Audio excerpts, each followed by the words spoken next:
Jeff Walker is Vice President of Public Affairs with the Canadian Automobile Association. We've reached him in Ottawa today. Jeff Walker, thank you for joining us. Oh, thank you for having me. You've called the use of information gathered by automobile computers the thin edge of the wedge. Why? Well, I think it's because we're really living in a world where technology can do a lot more things with cars than they ever have before.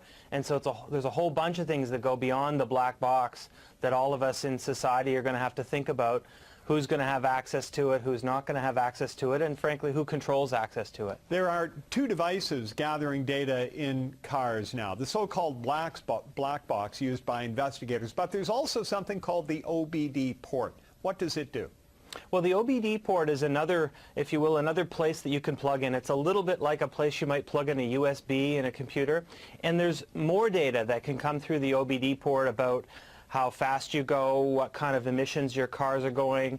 It's actually the thing that, for example, when you go get your car repaired, the repair guys, when they're trying to diagnose the problem, they'll plug into the OBD and it'll tell you what faults, for example, are in the car. So that's another means through which different data is actually being collected and transmitted from the car. Why should we be worried about the availability of that data?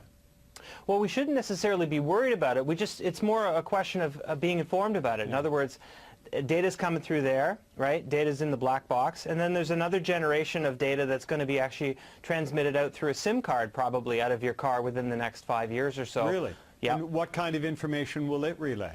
Well, mostly what it'll do is relay information from sensors that'll be inside your car. So for example, your brakes will have a little sensor on it to say, okay, these brakes are starting to get close to the end, and a little sensor will signal that to the SIM card, and the SIM card will send a message out through GPS or some other mechanism, maybe to your automaker or some other supplier that says, there's a potential fault coming. They call it preventive diagnostics. Yeah. It sounds like it could be helpful to the driver, but then the other side of the coin here is insurance companies, we understand, are piloting incentives for drivers who volunteer to share their data. Should drivers be worried about that?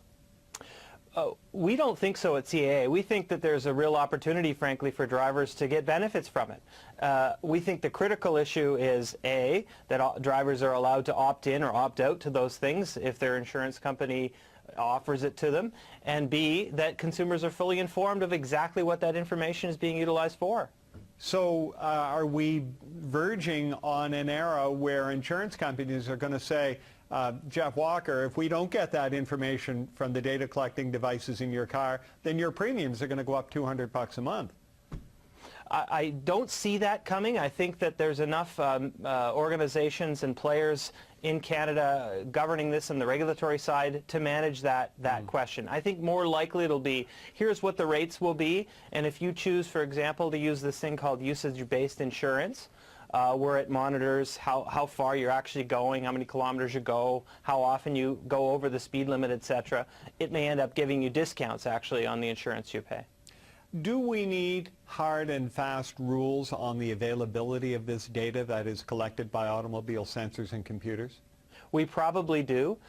We've got some jurisprudence from privacy legislators and other bodies like that around Canada that's pretty solid, but it isn't actually all in one place, and it isn't always dealing with the sort of the full basket of issues that are out there at any moment in time. There's probably a need for there to be a group of people that sit down and say, what do we all care about? How important is it that we put the consumer at the center of this as being the ultimate decision maker about who's going to access this data, and have clarity around it globally, I think, is necessary. And the position of the CAA, the Canadian Automobile Association, is that ultimately it is the owner of the automobile and the devices therein that should be able to decide who gets what in terms of that information. Yes, I'm sure, as you're well aware, CAA has a long history of being a strong advocate for the consumer. We continue to say in this area, as we've said in any others, the consumer has to be prime on this. They have to know what's coming in and out of their car, and they have to be opting in to any utilization of that data. And frankly, we believe that it's critically important that a multitude of providers have the opportunity to access that data from consumers they interact with to ensure there's competitiveness and to ensure consumers get the best prices for things that they're offered. All right, Jeff Walker, good to talk to you. Thank you for your time today. Thank you, Harry. Jeff Walker is Vice President of Public Affairs with CAA. I spoke with him from Ottawa.